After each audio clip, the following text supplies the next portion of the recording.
Bom, eu quero continuar falando um pouco, ou compartilhando um pouco do que Deus tem falado ao meu coração, no que diz respeito a decisões, e eu quero de imediato convidar vocês a abrirem as Bíblias de vocês no livro do profeta Jonas. Nós lemos aqui o capítulo 2, na nossa liturgia, e como bem o Rodney disse, momento em que Jonas está no ventre do grande peixe, depois daquilo que ele tinha feito na sua, digamos, a sua decisão, pelo menos é o que eu pretendo abordar aqui também com vocês. Eu particularmente gosto de ler textos bíblicos conhecidos. Eu tenho paixão por textos bíblicos que são pregados e pregados novamente. Esses textos mexem muito comigo, não porque eu queira buscar novidades no texto bíblico, não é essa jamais a ideia, não é esse o objetivo. Aliás, a mensagem bíblica, a pregação bíblica tem como finalidade transformação e não mera transmissão de informações. Então, trazer informações novas, e isso, um insight genial aqui, uma redescoberta do significado do texto, jamais deve passar aqui pela nossa intenção. Então, como nós lemos o capítulo 2, e a história de Jonas, ela tem aqui 4 capítulos, eu quero ler os 3 capítulos que estão faltando aqui da nossa leitura hoje. Eu vou ler o capítulo 1, nós vamos pular o 2, porque já lemos, e a gente segue lá para o capítulo 3, ok? Mesmo assentado, você pode acompanhar aí, juntamente comigo, com a sua Bíblia aberta, para você marcar algumas questões, algumas palavras interessantes. Você na sua casa terá o texto também para acompanhar. E eu passo a ler, então, a fazer essa leitura agora de Jonas, do livro inteiro, começando pelo 1º capítulo. Diz assim: veio a palavra do Senhor a Jonas, filho de Amitai, dizendo: dispõe-te, vai à grande cidade de Nínive, e clama contra ela, porque a sua malícia subiu até mim. Jonas se dispôs, mas para fugir da presença do Senhor para Tarsis. E tendo descido a Jope, achou um navio que ia para Tarsis. Pagou, pois, a sua passagem e embarcou nele, para ir com eles para Tarsis, para longe da presença do Senhor. Marca já essa expressão na sua Bíblia, por favor, porque ela é muito importante. Jonas não foge simplesmente da sua missão, embora a gente possa olhar isso aqui. Jonas não foge simplesmente da ordem de Deus. Jonas foge da presença de Deus. E isso faz muita diferença. Então, marca esse texto aí, essa expressão, porque vale muito a pena para a gente sempre. Versículo 4. Mas o Senhor lançou sobre o mar um forte vento, e fez-se no mar uma grande tempestade, e o navio estava a ponto de se despedaçar. Então, os marinheiros, cheios de medo, clamavam cada um ao seu Deus e lançavam ao mar a carga que estava no navio para o aliviarem do peso dela. Jonas, porém, havia descido no porão, ou ao porão, e se deitado, e dormia profundamente. Se você quiser anotar alguma coisa aí, vale notar: indiferença. A indiferença de Jonas é uma das suas marcas. Indiferença para com o destino do navio, indiferença para com o prejuízo na vida dos outros. Essa é uma marca deste profeta no momento da sua vida. Versículo 6. Chegou-se a ele o mestre do navio e lhe disse: que se passa contigo? Agarrado no sono? Levanta-te e invoca o teu Deus, talvez assim esse Deus se lembre de nós, para que não pereçamos. E diziam uns aos outros: vinde, lancemos sortes, para que saibamos por causa de quem nos sobreveio este mal. E lançaram sortes, e a sorte caiu sobre Jonas. Então lhe disseram: declara-nos agora, por causa de quem nos sobreveio este mal. Que ocupação é a tua? De onde vens? Qual é a tua terra? De que povo és tu? Ele lhes respondeu: sou hebreu e temo ao Senhor, o Deus do céu, que fez o mar e a terra. E se você quiser marcar mais alguma coisa ou escrever algo no seu texto, Jonas tem uma excelente teoria sobre Deus. Jonas tem uma boa teologia sobre Deus. Seguindo, versículo 10. Então os homens ficaram possuídos de grande temor e lhe disseram: que é isso que fizeste? Pois sabiam os homens que ele fugia da presença do Senhor, porque ele o havia declarado. Disseram-lhe: que faremos para que o mar se nos acalme? Porque o mar ia se tornando cada vez mais tempestuoso. Respondeu-lhes: tomai-me e lançai-me ao mar, e o mar se aquietará, porque eu sei que por minha causa vos sobreveio esta grande tempestade. Entretanto os homens remavam, esforçando-se para alcançar a terra, mas não podiam, porquanto o mar ia se tornando cada vez mais tempestuoso contra eles. Então clamaram ao Senhor e disseram: ah, Senhor, rogamos-te que não pereçamos por causa da vida deste homem, e não façais cair sobre nós este sangue, quanto a nós, inocente, porque tu, Senhor, fizeste como te aprouve. E levantaram a Jonas e o lançaram ao mar, e cessou o mar da sua fúria. Temeram, pois, estes homens em extremo ao Senhor, e ofereceram sacrifícios ao Senhor e fizeram votos. Deparou o Senhor um grande peixe, para que tragasse a Jonas, e esteve Jonas 3 dias e 3 noites no ventre do peixe. Existe um texto de Mateus capítulo 12, versículo 40, que Jesus cita esse texto. E aqui então nós temos o seguinte: nós temos o próprio Cristo validando a história de Jonas. É o próprio Cristo atestando que essa história é real. Quando ele fala: olha, vocês querem uma prova? Vocês não vão ter uma prova, a não ser a prova que vocês já tiveram, o sinal de Jonas. Que assim como Jonas ficou 3 dias e 3 noites no ventre do peixe, assim o Filho do Homem também ficará no ventre da terra. Então Jesus Cristo valida essa história. Ou seja, isso de fato aconteceu. Nós vamos saltar o capítulo 2, mas eu quero fazer um destaque aqui também. No versículo 17, a gente lê então que deparou o Senhor um grande peixe para que tragasse a Jonas, e esteve Jonas 3 dias e 3 noites no ventre do peixe. Olha o capítulo 2 como começa, e nós devemos entender o seguinte: versículos e capítulos entraram na Bíblia para nos facilitar a compreensão, a localização dos textos. O texto geralmente é um texto direto, um texto, a história toda. Então quando a gente segue a história, lê o capítulo 1, versículo 17, a gente lê o versículo 1 logo em seguida, assim: esteve Jonas 3 dias e 3 noites no ventre do peixe, então Jonas do ventre do peixe orou ao Senhor Deus e disse. Ou seja, Jonas orou ao Senhor depois que estava 3 dias dentro da barriga do peixe, coração endurecido. Jonas foi para a barriga do peixe esperando que Deus o matasse ali, que realmente a última tentativa de Jonas morrer era: agora eu vou morrer, esse peixe me engoliu, já era, em pouco tempo com certeza eu vou morrer aqui dentro. 3 dias e 3 noites, quando ele vê que ele não morre, agora ele ora ao Senhor, coração endurecido. Vamos?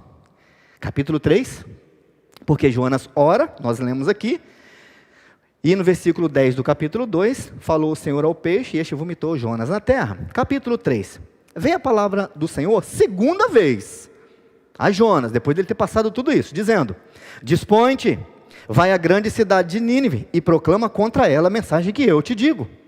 Levantou-se, pois, Jonas, e foi a Nínive, segundo a palavra do Senhor.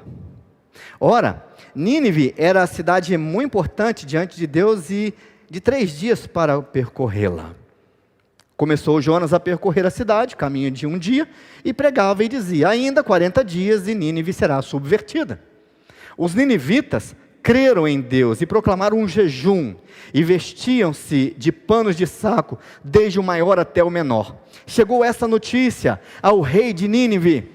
Ele levantou-se do seu trono, tirou de si as vestes reais, cobriu-se de pano de saco e assentou-se sobre cinza. E fez-se proclamar e divulgar em Nínive. Lembra na semana passada, gente, quando eu falei sobre Jó sentado lá no meio das cinzas? Lá no lixão? Isso tem também todo um significado de humildade extrema. o rei tira então, o rei de Nínive, capital da Síria, império poderoso, ele tira então suas vestes reais, acompanhando o seu povo. Continuando a leitura, e fez proclamar, versículo 7, e divulgar em Nínive por mandato do rei e seus grandes, nem homens, nem animais, nem bois, nem ovelhas, provem coisa alguma, nem os levem ao pasto, nem bebam água, mas sejam cobertos de pano de saco, tanto os homens como os animais, e clamarão fortemente a Deus, e se converterão cada um do seu mau caminho, e da violência que há nas suas mãos. Quem sabe se voltará a Deus, e se arrependerá, e se apartará do furor da sua ira, de sorte que não pereçamos. Olha o versículo 10, que coisa maravilhosa. Viu Deus o que fizeram. A gente se pega às vezes e discute ao longo de tanto tempo, a outra expressão, e Deus se arrependeu, apareceu já uma vez aqui, e aparece de novo no versículo 10. Viu, se arrependeu. Então, Deus se arrepende, não se arrepende? É antropopatia? O que é isso? Uma série de explicações. Mas a gente perde a primeira parte desse versículo. Viu Deus o que fizeram. Deus sempre vê. Principalmente, corações contritos, arrependidos dos seus pecados. Viu Deus o que fizeram. Como se converteram do seu mau caminho. E Deus conhece corações, não é? Então Deus sabia se era sincero ou não isso. E se arrependeu do mal que tinha lhes dito, lhe faria e não fez. Capítulo 4. Com isso, olha só a reação agora do nosso profeta. Com isso, desgostou-se Jonas extremamente e ficou irado. E orou ao Senhor e disse: Senhor, não foi isso que eu disse, estando ainda na minha terra? Por isso me adiantei fugindo para Tarsis, pois sabia que és Deus clemente e misericordioso, e tardio em irar-se, e grande em benignidade, e que te arrependes do mal. De novo, a teologia de Jonas sobre Deus é maravilhosa. Jonas sabe tudo na teoria sobre Deus. Isso aqui é uma declaração de adoração, não é? Nós poderíamos pegar esse texto para usar na hora de louvor, não é, Neto? Isso é uma declaração de adoração, da grandeza de Deus. Tu és Deus grande, clemente, misericordioso, tardio em irar-se, grande em benignidade, que se arrepende do mal. Peço-te, pois, ó Senhor, tira minha vida, porque melhor me é morrer do que viver. E disse o Senhor: é razoável essa tua ira? Então Jonas saiu da cidade e assentou-se ao oriente da mesma. E ali fez uma enramada e repousou debaixo dela, à sombra, até ver o que aconteceria à cidade. Penso eu que a expectativa de Jonas, vendo de longe agora, era que Deus ainda destruísse essa cidade. Então Jonas senta lá fora e fala assim: vamos ver o que vai acontecer. Versículo 6. Então fez o Senhor nascer uma planta, que subiu por cima de Jonas, para que fizesse uma sombra sobre a sua cabeça, a fim de o livrar do seu desconforto. Jonas, pois, se alegrou em extremo por causa da planta. Mas no dia seguinte, ao subir da alva, enviou um verme, o qual feriu a planta, e esta secou. Em nascendo o sol, Deus mandou um vento calmoso, oriental. O sol bateu na cabeça de Jonas, de maneira que desfalecia, pelo que pediu para si a morte, dizendo: melhor me é morrer do que viver. Anota aí outra coisa aí sobre Jonas. Jonas se alegra quando a bênção está sobre a cabeça dele. Então ele se alegra. Jonas se alegra quando a graça está sobre ele. Seguindo, versículo 9. Então perguntou Deus a Jonas: é razoável essa tua ira por causa da planta? Ele respondeu: é razoável a minha ira até a morte. Em outras palavras, eu vou morrer assim, defendendo essas coisas, defendendo o que eu penso que é certo. Tornou o Senhor Tens compaixão da planta, que não te custou trabalho, o qual não fizeste crescer, que numa noite cresceu e numa noite pereceu, e não hei de eu ter compaixão da grande cidade de Nínive, em que há mais de 120 mil pessoas que não sabem discernir entre a mão direita e a mão esquerda, e também muitos animais. E o livro acaba. E eu não sei se você também tem a mesma sensação de que alguém perdeu o resto da página dessa história. Não é? A gente não tem essa, não é, Nilo? Tipo assim, gente, cadê o resto? Não é possível. Alguém vai, quando alguém fala assim, olha, acharam o livro, né, acharam o livro de Isaías lá nas cavernas de Qumran. Falei, tomara que o de Jonas esteja junto, o restante, o que está faltando. Mas não.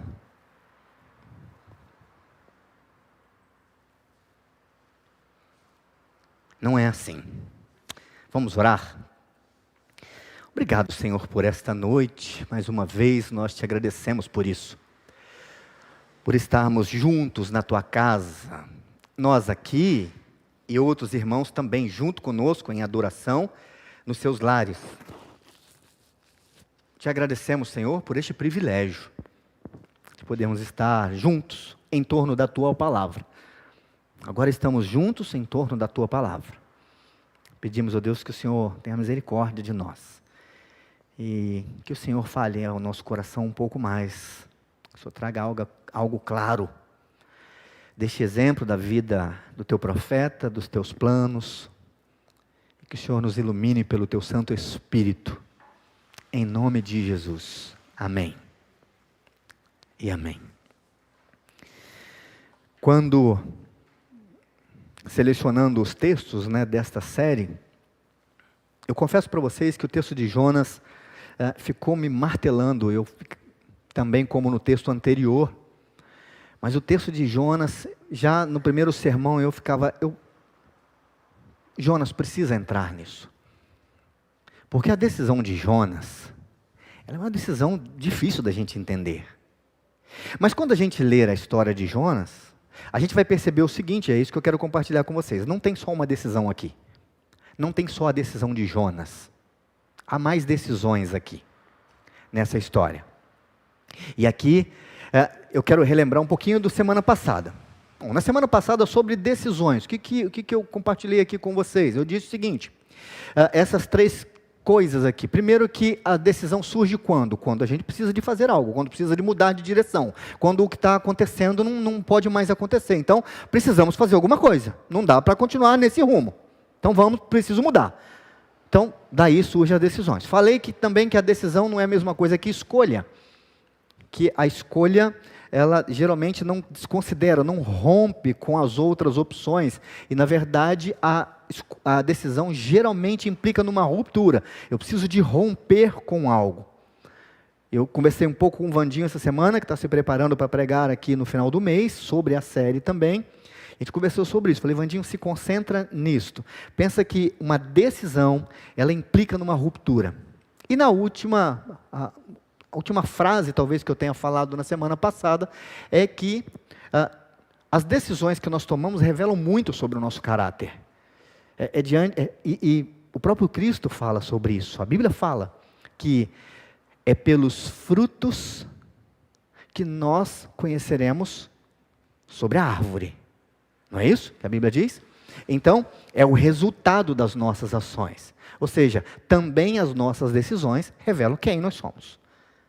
Então, isso aqui na semana passada. Hoje eu quero avançar um pouco mais. E aqui algumas dessas decisões que são tomadas aqui. Eu vou começar de trás para frente, ok? A primeira decisão que eu quero destacar, e a última que eu vou falar, é a decisão de salvar, é a decisão de Deus. Deus resolveu salvar, decidiu salvar. Salvar quem aqui nessa história? Salvar os ninivitas da morte. Mas Deus rompe? Sim, Deus rompe com o passado dos ninivitas. Porque se Deus resolve salvar esse povo, Deus está até ali anulando sua culpa. E a Bíblia diz que Deus faz isso, não é? Com os nossos pecados. que Deus pega os nossos pecados e joga no mar no esquecimento, ou seja, Deus rompe com a memória do pecado. Então aqui Deus, neste texto, Deus resolve, ou Deus decide salvar. Deus decide salvar Jonas, de si mesmo. Jonas precisa ser salvo de si mesmo, em primeiro momento. Ele salva da morte também. E aqui há uma ampliação de tudo isso. Esse texto não termina, não é que o texto está perdido o restante. Esse texto é a nossa própria história. Essa é a nossa própria história. Eu me lembro que no seminário, e talvez eu já tenha falado isso aqui na igreja, num determinado momento do seminário, o professor escolheu para cada um de nós um profeta a ser pregado, e caiu para mim Jonas.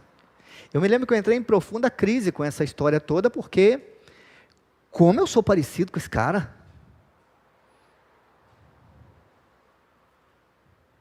Essa era a minha crise com Jonas. É ainda hoje. Jonas é mau.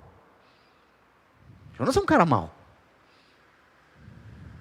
E ele não esconde isso. Bom, uma outra decisão que acontece aqui, é a segunda que eu vou falar, é a decisão dos ninivitas. É uma decisão. Capítulo 3, versículo 5. Que coisa maravilhosa. Olha só. Os ninivitas creram em Deus. E olha, foi uma mensagenzinha picareta do Jonas. Gastava 3 dias para percorrer a cidade inteira, 120 mil habitantes. Jonas passa 1 dia percorrendo a cidade. E ele não dá nenhuma chance, né? O sermãozinho é básico. Gente, o sermão é o seguinte: Deus vai matar vocês em 40 dias. Esse é o sermão. O maior pregador da história, né? Um sermão eficaz. Mas esse é o sermão de Jonas. A pergunta é: Jonas quer que esse povo se salve? Não. Mas olha o que diz o capítulo 3, versículo 5. Os ninivitas creram em Deus, proclamaram um jejum, vestiram-se de pano de saco. Ou seja, nós temos aqui ações públicas de arrependimento, de mudança de vida e validação divina. Deus vê do jeito que esses caras se convertem, do que essas pessoas se convertem, Deus valida isso. Recebem o selo, o carimbo de Deus. Isso valeu. Esse arrependimento valeu. Então é uma segunda decisão. E a primeira decisão, logicamente, é a decisão de Jonas. Fugir, no primeiro momento, da presença de Deus. Jonas faz rupturas também. Essa fuga de Jonas mostra algumas coisas sobre o seu caráter e algumas crises do profeta. Aqui está o resumo inteiro do meu sermão, ok? É isso aqui que eu quero compartilhar com vocês em pormenores, um pouquinho aqui. Então nós temos 3 decisões neste texto, pelo menos. A decisão de Jonas, a decisão dos ninivitas e uma decisão de Deus. Bom, só que quando a gente olha para a história de Jonas, a gente precisa de ampliar um pouquinho alguns elementos aqui. A primeira coisa que me vem à mente aqui é que Deus nessa história domina todas as coisas. Mas nós sabemos disso. Sabemos sim. Agora o texto nos prova isso. O texto mostra Deus mandando o verme que vai na planta, que toca lá naquela planta e ela vai morrer por causa daquilo ali. E o verme obedeceu a Deus. E aí você tem os homens do navio que também são pagãos, cada um ao seu Deus, uma coleção de deuses naquele navio, e cada um clama ao seu Deus, e de repente eles falam assim: Senhor, o que a gente faz? A gente não sabe o que a gente faz aqui. Mas olha, nós estamos dispostos a qualquer coisa que o Senhor quiser fazer. Sabe por quê? Porque o Senhor faz conforme a tua vontade. Então Deus domina sobre todas as coisas, até no coração daquele que não teme a Ele, porque Deus age soberanamente. É um Deus cheio de amor, cheio de compaixão, um Deus que está pronto para perdoar. Isso, não é isso que tem nessa história? É. Deus está pronto para perdoar pessoas que fazem parte do seu povo, Israel. e de outras nações. Aqui nós temos um protótipo, talvez uma maquete do que Deus tinha falado lá em Gênesis capítulo 12, que ia fazer através da família de Abraão. Ele falou: olha, Abraão, em ti serão benditas todas as famílias da terra. Ou seja, a bênção que eu vou trazer, Abraão, não é só para a sua família e só para o povo que eu vou trazer, não. Você precisa aprender isso, porque o seu povo, o meu povo Israel que eu vou criar, a partir de você, precisa aprender isso. E Israel não aprende isso. Jonas é esse cara, esse representante de Israel que não aprendeu isso. Ele não aprendeu que eles deveriam ser uma nação de sacerdotes, que eles deveriam mostrar e falar Deus para o mundo, do grande Deus deles. E ele não entende isso. Então aqui nós vemos isso nessa história com muitas coisas. Existem alguns graves problemas na vida de Jonas, que talvez se resumam em um só, e nós batemos pesado aqui nessa liturgia hoje, Neto, com tudo que nós cantamos aqui, com o problema de Jonas. Alguns dos probleminhas que a gente pode listar. Jonas não sabe lidar, não sabia, vamos pensar no presente, que é como a gente estivesse aqui dentro desse texto, né? Jonas não sabe lidar com a graça de Deus. Jonas não sabe. Porque na cabeça de Jonas, os ninivitas não merecem. Esse povo era mau demais. As histórias dos ninivitas nós conhecemos bastante. Mas os ninivitas, essa Assíria, quando eles invadiam uma cidade, eles matavam todo mundo, e o prazer deles era empilhar os crânios de todas as pessoas mortas na entrada da cidade. Era essa cidade que já tinha feito o seu estrago em tantas nações. E Jonas sabia disso. Então essa turma não merece. Na cabeça de Jonas, não, de jeito nenhum. Mas vamos falar um pouquinho sobre isso aqui, é hora de falar sobre os problemas de Jonas. Jonas não quer compartilhar ou dividir dessa graça com ninguém. Tem alguém mais agraciado do que Jonas nessa história? Tem alguém que não mereça o favor aqui do que Jonas? Talvez o grande e maior problema disso em relação à graça é Jonas não ter visto que a graça de Deus era o remédio, era o antídoto para a sua própria enfermidade. Só que Jonas achava que os ninivitas estavam doentes, que eram os ninivitas que precisavam de mudar, sem ter uma chance de se arrepender. Mas não Jonas. Jonas se achava bom demais. Ele é profeta. Eu vou usar aqui uma expressão mais atualizada. Jonas é crente. Hoje na escola dominical, né? Samuel trouxe para a gente aqui, a gente debatendo se entra na política, se o cristão entra na política, se não entra na política. E aí depois assim, em casa pensando, até conversando com a Eliane, a gente, espera lá. Primeiro, que existem outros cristãos que não são os crentes e fazem parte da política. Qual é o nosso problema quando a gente olha e fala, o cristão não deve entrar na política? A primeira coisa que vem em mente é o retrato de política que a gente tem. A gente tem a ideia de que política é um negócio podre, que não dá para chegar perto. Não é? Essa é a primeira reação que a gente tem. Não dá. Crente e política, o cristão e a política não se mistura. Essa é uma forma de ver. A outra forma de ver é que a gente se acha santo demais para entrar num ambiente tão pecaminoso. O problema de Jonas. Então Jonas não vê a graça de Deus como uma cura para ele mesmo. E sabe de uma coisa? Eu reafirmo isso. Eu não vejo muita diferença entre mim e Jonas.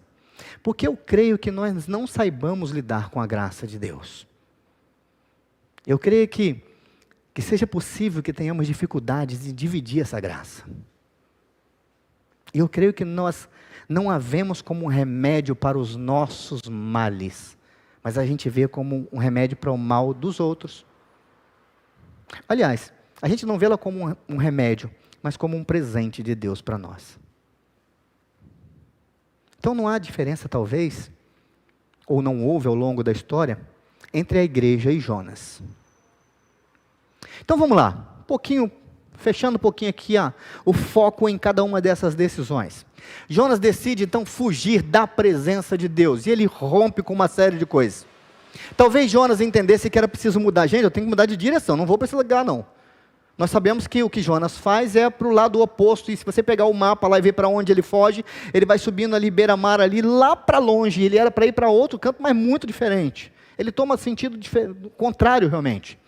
Vendo que tudo talvez apontasse para algo que para ele seria inaceitável. E ele declara isso: eu sabia que o Senhor ia fazer isso, que o Senhor ia mudar, que o Senhor não ia destruir essa turma. Eu sabia. Então, vendo que a situação apontava para este lugar, ele foge, ele deixa aqui um legado de indiferença em tudo isso. Então é isso que Jonas faz. Jonas rompe com a sua missão, Jonas rompe com a sua vocação, porque ele é profeta. O que um profeta precisa fazer? Qual é a função principal de um profeta? Pregar, ou seja, falar da mensagem de Deus, anunciar o que Deus disse. Essa é a mensagem do Senhor, eis aqui a mensagem do Senhor, eis que o Senhor vos diz. E ali ele profere então a palavra profética, em nome de Deus. Tira isso do profeta, acabou o profeta. Você tirou a mensagem profética, aquilo que vem da boca de Deus para o profeta anunciar, tira isso dele, acabou o profeta. Então Jonas rompe com isso, Jonas rompe com a sua missão, é a missão de Deus, é a vontade de Deus, é o que Deus quer fazer, e rompe com a sua própria vocação. E aqui fica esse legado de indiferença. Jonas é indiferente consigo mesmo. Para mim é o pior, ou o maior exemplo de indiferença da Bíblia. É quando ele chega e fala assim: então, o que a gente faz com você agora? Ele fala assim: me joga no mar. Me joga no mar e tudo certo. Mas você não se preocupa com você, cara? Tempestade. Esse cara quer suicídio pela mão dos outros. Mas é indiferença, ele é indiferente consigo mesmo, indiferente para com a vontade de Deus, para com a sua vocação, para com o destino dos marinheiros, para com o destino dos ninivitas, para com o seu próprio destino. Isso revela um pouco sobre o seu caráter. Jonas tem uma espiritualidade que está enferma. Talvez em nome do seu patriotismo. Ninguém pode acusar Jonas de ser patriota. Esse cara é patriota. Ele faz em nome do seu povo. Ele veste a bandeira aqui de israelita. Assim, o quê? Contra aquele povo lá? Estou fora. Faz o que quiser, mas eu não estendo a mão para esse povo, não. Então ele é patriota. Ninguém pode acusar Jonas disso. Então nós temos crises pessoais de Jonas. Vocacional, espiritual, uma crise de identidade. Eu acrescentaria até, se fosse hoje em dia, para analisar a autoestima. Quer morrer, ué. Então, temos isso aqui, ao olhar esse texto e vendo a fuga de Jonas, vendo esse profeta e suas crises. Mas nós vemos Deus fazendo algo interessante. Porque apesar de tudo isso que Jonas faz, a gente vê aqui uma espécie de conexão com a graça de Deus. Deus não desiste dele. Deus vai atrás. Deus manda a tempestade atrás. E Deus manda o mestre do navio para confrontar. Homens para confrontar Jonas. E eles lançam sorte, a sorte cai em cima de Jonas. Mais azar do que a sorte esse negócio, né? Mas era a maneira de se conhecer a vontade dos deuses, lançando sorte. Cai em cima de Jonas. Deus não desiste dele. E aí Deus manda o peixe para preservar a vida dele. Que conexão com a graça isso, ou seja, um favor imerecido que não acaba de jeito nenhum. Para esse cara que a gente olha, a gente vai lendo a história e fala assim, mas que profetinha, hein? É assim que Deus faz. E os improváveis dessa história, né? Todo mundo obedece a Deus, menos Jonas. O mar, o vento, o céu. Deus manda uma tempestade. Deus forma a tempestade. Nós lemos isso lá no capítulo 1. Deus levanta, Deus faz nascer. Capítulo 1, versículo 4. Mas o Senhor lançou sobre o mar um forte vento. Ou seja, Deus que faz tudo. Vento, mar, céus, o reino animal, o reino vegetal, está todo mundo ao trabalho de Deus, menos Jonas. Todos demonstram temor a Deus, menos o seu profeta. Agora Deus decidiu conectar Jonas com a sua graça. Isso é fantástico. Isso é tremendo. Tremendo. Bom, segunda decisão é as dos ninivitas, não é? Como eu disse, ações públicas, o que eles fazem, ninguém se esconde. Ninguém se esconde. Vamos sim, vamos responder o que Deus está falando. Quem sabe Deus se volta do mal que ele decidiu fazer e não faz. Quem sabe? O que a gente vai fazer? A gente tem que se render diante de Deus. Vamos nos render. Tá, o que mais? O rei fala assim, gente, está decretado, viu? Decreto. Todo mundo se arrependa dos seus maus caminhos. Todo mundo. Coloca essa mesma roupa aí nos bichos aí, sabe por quê? Nós somos tudo igual, uma cambada de animais nesse lugar aqui. E se Deus não olhar para nós, se Deus não mexer aqui, nós vamos morrer. Então a decisão é uma decisão de se render a Deus.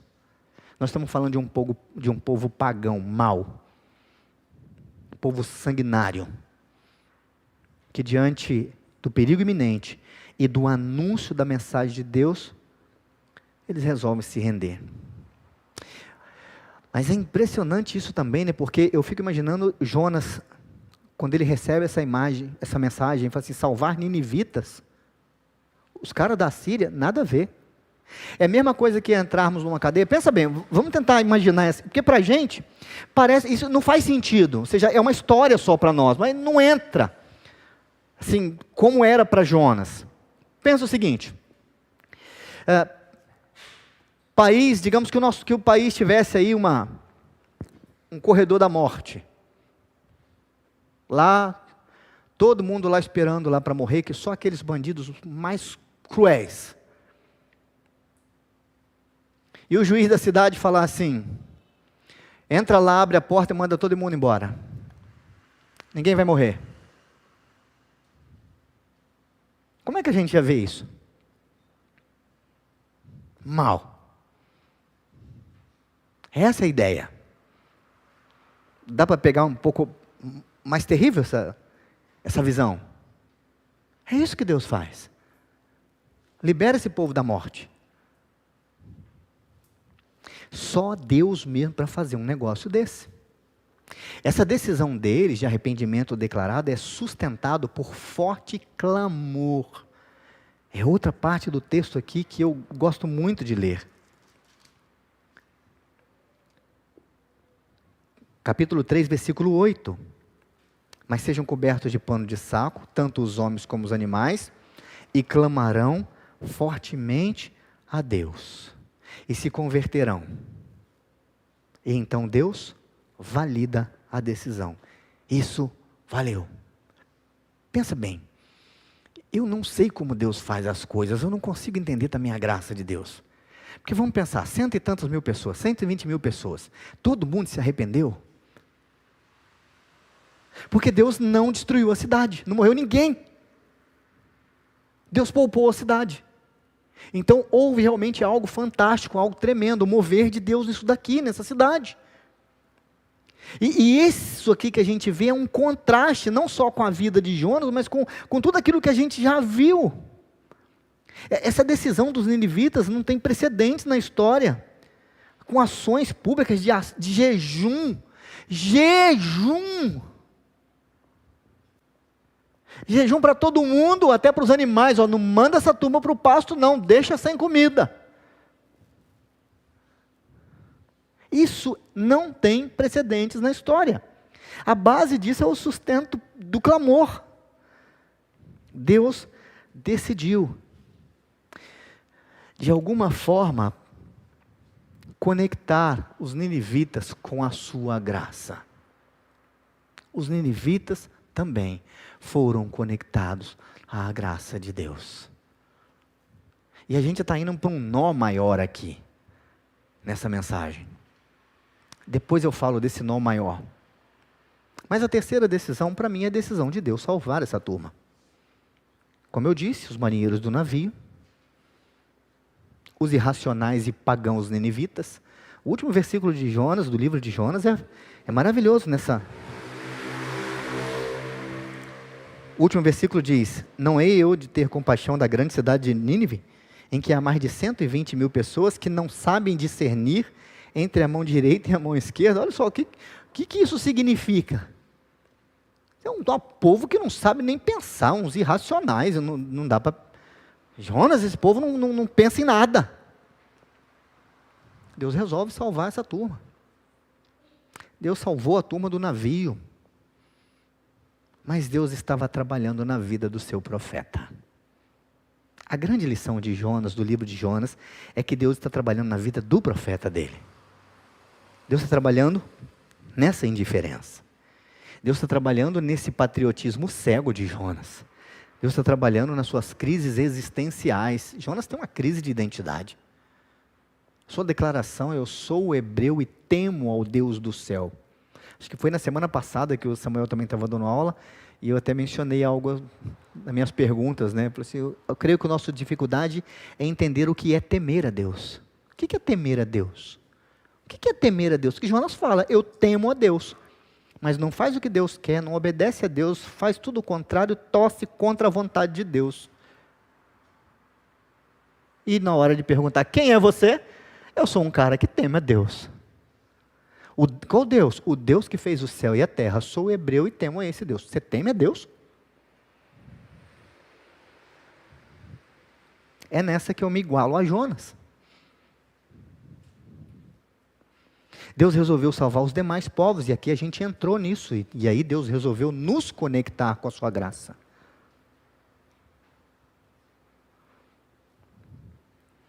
A graça de Deus, diante de Jonas, principalmente, é quando Deus não desiste dele, e até mesmo quando Deus vai conversar com ele. Deus desperdiça, talvez, se essa é a palavra para a gente, humanamente falando, desperdiçar a sua graça dele com Jonas, porque Deus estava moldando ele, era necessário que ele mudasse de direção de novo. Deus precisava fazer ele ver o que ele não conseguia ver. Esse Deus que nos conecta com a sua graça. Bom, mas vamos lá. A nossa série é sobre decisões. Então, me permita caminhar para o fim aqui com perguntas. Primeiro, eu e você precisamos tomar alguma decisão no que diz respeito a compromisso, conversão e salvação? Essa é uma pergunta. Na verdade, sobre compromisso, ou seja, será que eu tenho compromisso com Deus? O meu compromisso está indo bem? Estou na direção certa? Essa é a ideia, uma reflexão pessoal para eu fazer e para que você faça também. Mas aí, ao mesmo tempo, eu fiquei pensando, mas será necessário mencionar isso na igreja de Cristo? Perguntar para a igreja se a gente tem compromisso com Deus, se nosso compromisso está firme, está forte? Será que é necessário perguntar isso realmente para a igreja? Eu falei, bom, não, talvez sobre o compromisso não seja necessário isso. Todos nós sabemos que precisamos ter compromisso com Deus. Nós assumimos compromissos com Deus. Alguns deles, publicamente, aqui. Alguns deles na nossa profissão de fé. Alguns deles ao longo da vida, quando Deus vai falando e moldando o nosso coração. Conversão é mudar de direção, mas há alguma direção na nossa caminhada cristã que precisa ser acertada? Alguma nova direção a ser assumida hoje? De hoje em diante mudei de direção. Eu vou agir assim. Talvez em alguma área da vida. Talvez em algum procedimento muito comum. Agora, a salvação será que nós podemos desfrutar ainda mais, aqui e agora, das bênçãos de Deus em detrimento da salvação que Ele nos deu? Essa é uma pergunta que me veio à mente. Será que, em alguns momentos da nossa vida, a torneira da bênção não está só pingando? E na verdade nós deveríamos, ou queríamos, ou poderíamos nadar mesmo no mar da bênção de Deus, mas a torneira está fechada. Porque de alguma forma, conversão e compromisso ficaram para trás. Sobre compromisso são reflexões pessoais. Sobre conversões são reflexões atuais. Sobre salvação, penso serem reflexões úteis. Tá, Giovanni, ok. Então, vamos amarrar aqui esse nó. Ok? Ajuda aí. O que você tem em mente? Eu vou sair daqui com o quê? O que eu faço com isso? Primeiro, penso que nós fomos conectados à graça de Deus.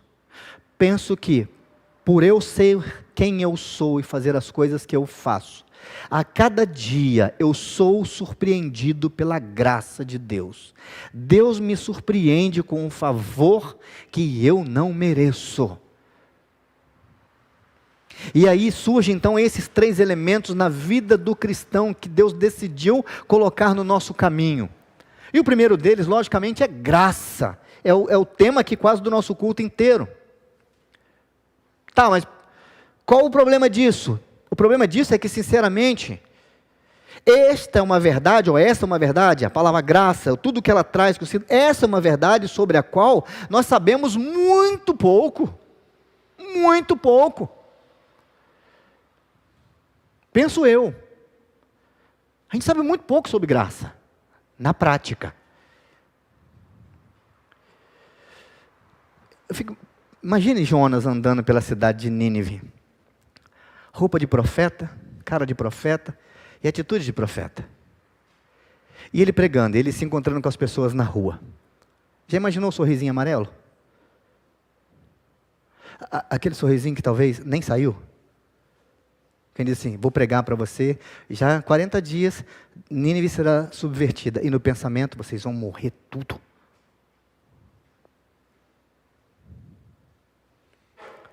Não consegue. De tanto ódio no coração, tanta raiva, tanta vontade de vingança, tanta certeza de si mesmo, tanta autossuficiência, do ser melhor do que os outros povos. Imagina, me comparar aqui, fazer entrar nessa cidade pagã. E aí Paulo, na segunda epístola aos Coríntios, no capítulo 6, versículo 1, Paulo faz uma declaração interessante.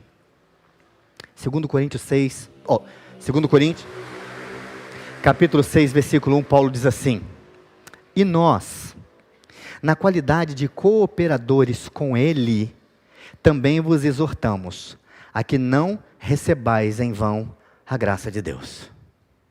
Tem 2 possibilidades da gente usar esse texto aqui. Uma delas, a gente pensar o seguinte: o que Deus está dizendo para Coríntios? Coríntios, é a toda poderosa igreja de Coríntios, cheia de dons. Deus pode então estar dizendo para essa igreja o quê? Vocês não são tão bons assim. Vocês não receberam a graça à toa, é porque vocês precisam. Vocês não entenderam. Vocês precisam da graça de Deus. A outra aplicação muito possível desse texto é que Paulo diz que vocês não receberam a graça em vão, ou seja, não é só para vocês, mas é para vocês fazerem algo com essa graça daqui para frente. São 2 aplicações muito boas. Eu particularmente gosto da primeira, porque essa igreja também se achava. A briga é, nessa igreja, quem tem o dom mais poderoso de falar em línguas, o de profecia, como é que é? E Paulo fala, ainda que eu falasse a língua dos anjos e a língua dos homens, se tiver amor, eu nada seria. O problema da igreja de Coríntios é falta de amor. É outra história, para um outro dia, para uma outra série. Mas essas 2 interpretações aqui nos levam a pensar sobre isso. Deus derramou sobre nós a sua graça, nos conectou a ela. Mas para isso Deus usou uma outra coisa. Porque, vamos falar a verdade, né?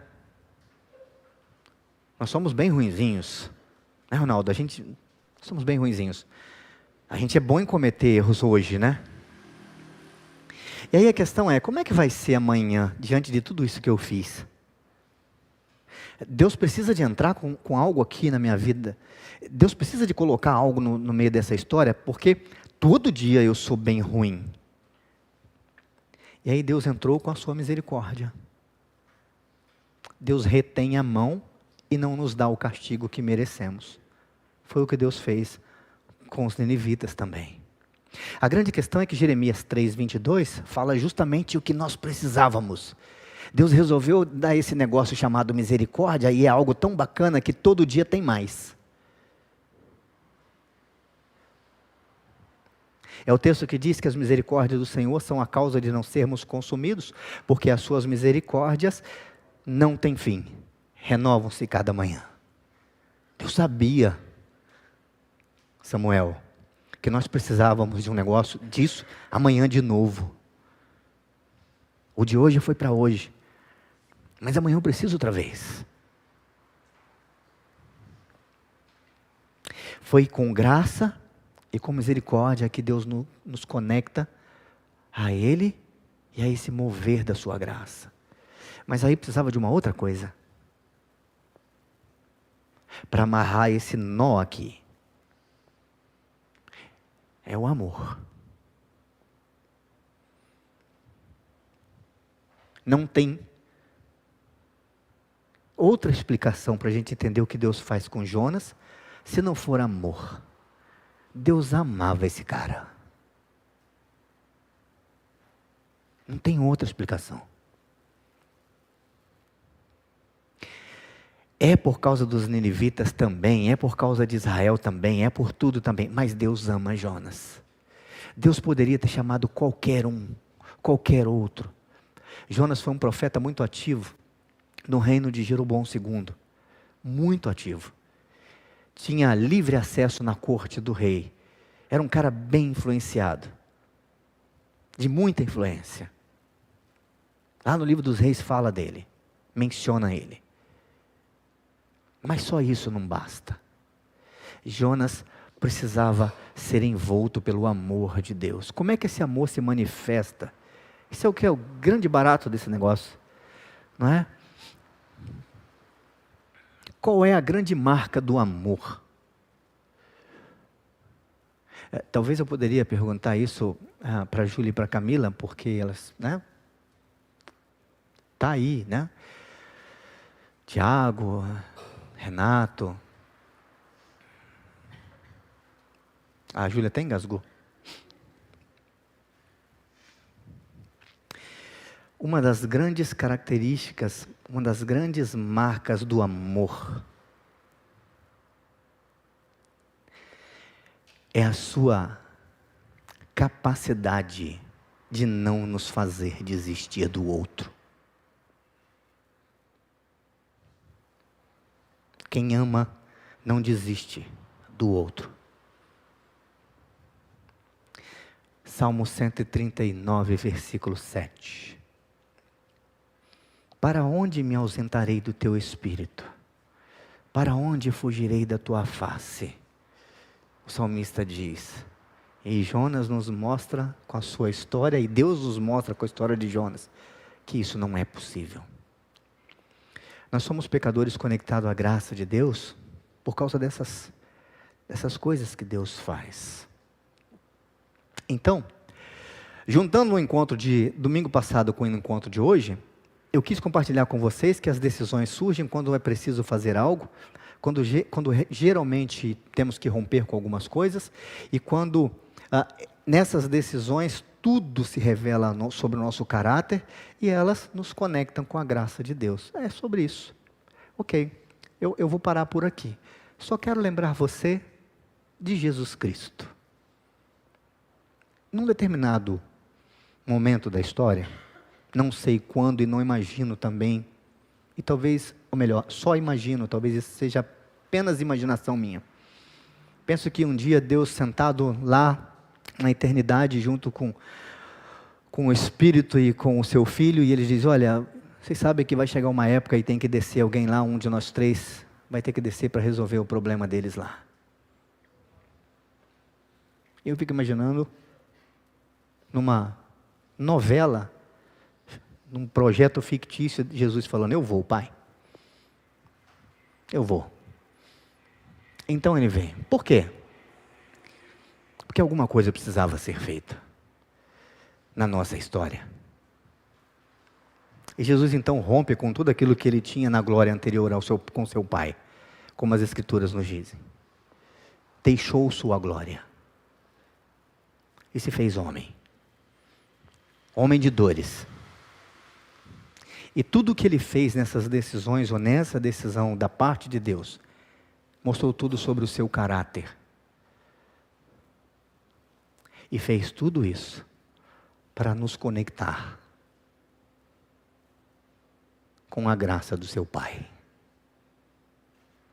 Nós somos, por decisão de Deus, homens e mulheres, pecadores como Jonas, que não conseguem compreender as situações como Jó, mas que estão conectados com a graça de Deus por aquilo que Ele fez, por aquilo que Ele decidiu fazer, por causa do seu amor e da sua misericórdia. Quero convidar você a parar e pensar sobre isso, a fechar os seus olhos e a pensar exatamente sobre isso. Deus me conectou com a sua graça, tal como eu sou. Qual é a decisão da minha vida nesse instante diante de Deus? Vamos orar e vamos falar com Deus? Feche os seus olhos, pense, ore, vamos falar com Ele. Senhor Deus, nós te damos graças, Pai, por esta noite, porque nós somos lembrados aqui do quão carentes da sua graça nós somos, o quão dependente dela nós somos. Ah, Deus, que bom sermos lembrados também o quanto o Senhor nos ama e por causa disso o Senhor não desiste de nós. Às vezes a gente nem percebe que o Senhor manda a tempestade atrás de nós para nos trazer para perto. Nos fortaleça, Deus, fortaleça a nossa caminhada, os nossos pés nessa jornada cheia de pedras, de obstáculos, de desvios. Deus, nós precisamos de Ti. Obrigado por Tua misericórdia que se renova cada manhã. Obrigado. Obrigado por Tua fidelidade. Obrigado por Tua graça. Obrigado, Pai. Nas nossas decisões, quantas vezes elas podem nos levar para longe de Ti. Se caso, Deus, se fizermos como Jonas, traga-nos de volta. Dai-nos, ó Deus, a oportunidade que o Senhor deu aos ninivitas, de nos arrependermos. E em nome de Jesus, valide, ó Deus, as nossas ações por Ti. E obrigado, Deus, porque o Senhor, desde antes da fundação do mundo, nos escolheu. Leva a gente em paz para casa. Debaixo dessa graça, na certeza que a Sua misericórdia virá. E na certeza de que o Teu amor continuará sobre nós, pois nada pode nos separar do Teu amor. Assim nós vamos para os nossos lares, para a semana de lutas, de desafios, de conversas, de encontros e desencontros, nesta certeza de que o Senhor estará conosco. E assim, ó Deus, nos despedimos, em nome do Teu Filho Jesus. Que o Senhor vá à frente, preparando todo o nosso caminho. Que o Senhor nos cubra na retaguarda, nos livrando das ciladas do inimigo. Que o Senhor esteja à nossa direita e à nossa esquerda, sustentando cada passo dos nossos pés, para que eles não venham, Deus, a nos fazer cair. Que Que o Senhor esteja sobre nós, trazendo da unção do Teu Santo Espírito. E que o Senhor nos sustente em Seus braços. E que a graça do nosso Senhor e Salvador Jesus Cristo, que o amor de Deus o Pai, que a comunhão, que a consolação e que o poder do Espírito Santo seja sobre cada um de vós, hoje e para todo sempre. Amém e amém.